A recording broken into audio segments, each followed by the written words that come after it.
Hi உறவுகளே, good morning. எல்லோரும் எப்படி இருக்கீங்க? நல்லா இருக்கீங்களா? நானும் நல்லா இருக்கேன். இன்றைக்கி வந்துட்டு ஒரு சின்ன குட்டி கதை சொல்லணும்னு ஒரு மனசுக்கு தோணுது. அதனால் உங்கள்கிட்ட ஷேர் பண்ணிக்கலாம் அப்படிங்கிற மாதிரி. இன்றைக்கி இருக்கிற இந்த எந்திரமயமான காலகட்டத்திலங்க இந்த மாதிரியெல்லாம் ஒரு சில பேர் சொல்லிட்டு தான் இருக்காங்க. ஆனால் அதை கேட்குறதுக்கு தான் நிறைய பேர் இருக்கோமா இல்லையா அப்படிங்கிறது தெரியல. நம்ம ஓடி ஓடி உழைக்கிறது எதுக்காக?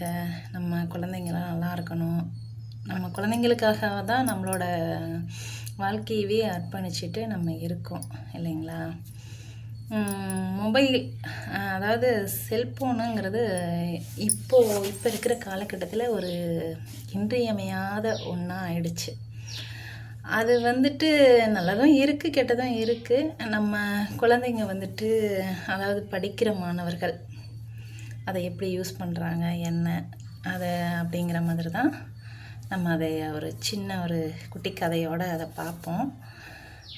அதாவதுங்க, ஒரு சின்ன கிராமத்தில் ஒரு அப்பா தான் பையனுக்கு மொபைல் ஃபோன் வாங்கி கொடுக்குறாங்க. படிப்புக்காக அது தேவைப்படும் அப்படிங்கிறனால வாங்கி கொடுக்குறாங்க. அவனும் அதை படிப்புக்கு யூஸ் பண்ணிவிட்டு நல்லா தான் போகுது. ஆனால் அது நாள் ஆக ஆக என்ன ஆகுதுன்னா, கேம்லேயும் ரீல்ஸ்லேயும் அப்படியே அந்த மைண்டு போயிடுது. அப்படியே போகுது. அந்த படிப்புங்கிறது கம்மியாகி மற்ற இதில் வந்து கவனம் செலுத்துகிற மாதிரி ஆயிடுது. ஒரு நாள் அவனோட தாத்தா, அந்த குட்டி பையனோட தாத்தா வந்து கூப்பிட்டு கேட்டாங்க. குட்டி பையன் கிடையாது, ஒரு 9வது 10வது படிக்கிற பசங்க தான். அப்புறம் வந்து ஒரு கண்ணாடியை பையன் கையில் கொடுத்து, இதில் என்ன தெரியுது அப்படின்னு சொல்லி கேட்டார்.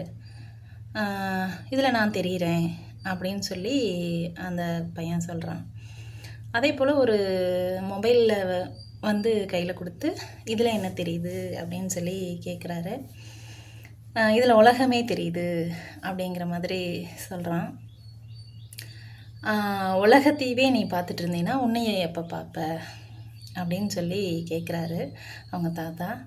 அப்புறமா தான் அந்த பையன் யோசிக்கிறான், சரி நம்ம மொபைல்லையே பார்த்துட்டு இருந்தோம்னா நம்மளை நாம் எப்போ பார்த்துக்கிறது அப்படிங்கிற மாதிரி. அது உண்மை தானே. நம்ம குழந்தைங்களுக்கு, என் பையனுக்கு பொண்ணுக்கே வந்துட்டு நம்ம சொன்னோம்னா வந்துட்டு கேட்குறதில்ல. அப்படி தான் நிறையா பேரண்ட்ஸ் இப்போ இருக்கிற காலகட்டத்தில் அவங்கள திட்டவும் முடியாமல், அடிக்கவும் முடியாமல், நல்லா புத்திமதி சொல்கிறதுக்கு கூட அவங்க வந்து காது கொடுத்து கேட்குறாங்களா அப்படிங்கிற மாதிரி தெரியாமல் இருக்கோம். இந்த கதையில் வர மாதிரி நம்ம வந்துட்டு ஃபோனை வந்து நம்ம யூஸ் பண்ணுற வரைக்கும் அது வந்துட்டு ஒரு கருவி தான். ஆனால் நம்மளை அந்த ஃபோனை யூஸ் பண்ணுற மாதிரி ஆயிடுச்சுன்னா அது வந்து ஒரு சிறை ஆயிரும் இல்லைங்களா?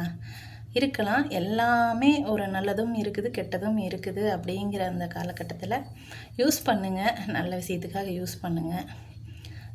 உங்களையும் நீங்கள் பார்த்துக்கணும் அப்படிங்கிற மாதிரி நினைங்க. மாணவ செல்வங்களே, கல்விங்கிறது ஒரு இன்றியமையாத ஒன்று. என்ன சொல்கிறது, இன்னும் கொஞ்ச நாளெல்லாம், இப்போவே வந்துட்டு கல்வி தான் எல்லாமே அப்படிங்கிற மாதிரி, இன்னும் கொஞ்ச நாள் ஆயிடுச்சுன்னா அந்த கல்வி இல்லைன்னா எதுவுமே இல்லைங்கிற மாதிரி இருக்கும். இப்போ எவ்வளவோ கல்வி திட்டத்தில் வந்து நிறைய நல்லது பண்ணுறாங்க. ஒரு சின்ன குழந்தைங்கள்லேருந்து படித்து முடிக்கிற வரைக்குமே நிறைய ஹெல்ப்பெல்லாம் பண்ணுறாங்க. அந்த கல்வியை வந்து நம்ம நல்லபடியாக கற்று அதாவது நம்மளோட வாழ்க்கையை வேறவங்க யாரும் வாழ முடியாது, நாம் தான் வாழ்ந்தாகணும். இன்றைக்கி இருக்கிற அந்த ஒரு நிமிஷம் போயிடுச்சுன்னா நாளைக்கு வந்து அது அப்படியே மாறிடும். அதனால் குழந்தை செல்வங்களே, அந்த கல்விக்கு உண்டான அந்த இதையை வந்து நல்லபடியாக அந்த டைமிங்கில் அதை படித்தா தான் நம்ம வந்து நல்லா இருக்க முடியும். இந்த ஃபோனுங்கிற இது யூஸ் பண்ணுங்கள், நல்லதை பாருங்கள், நல்லதை எடுத்துக்கங்க, அதை கெட்டதை விட்டுட்டு ஒரு நல்லபடியாக அந்த ஒரு கருவி உங்கள் கையில் இருக்குதுன்னா அது நல்ல விஷயத்துக்கு யூஸ் பண்ணுங்கள். அது வந்து ரொம்ப நம்மளோட வாழ்க்கைக்கும் ஹெல்ப்பாக இருக்கும். எத்தனையோ பேர் இப்போ அந்த ஃபோனுங்கனால நிறைய லேடிஸ் எல்லாம் பாருங்கள், இப்போ நான் பேசிகிட்டு இருக்க மாதிரி அவங்களோட மனசில் இருக்கிறத வெளியே சொல்லவும், நம்மளோட அதாவது அந்த காலத்துல எல்லாம் வீட்டுக்குள்ளேயே இருந்தாங்க பெண்கள்.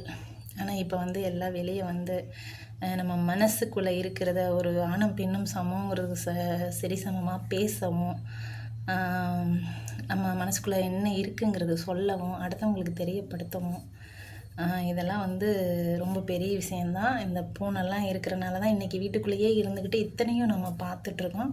அந்த மாதிரி நல்ல விஷயத்துக்காக நீங்கள் எது வேணால் செய்யுங்க. மற்றதை வந்துட்டு ஒதுக்கிடலாம். செல்லுங்கிறது இப்போ இருக்கிற இதுக்கு வந்து தேவையான ஒன்று. அதை நல்ல முறையில் யூஸ் பண்ணுங்கள்.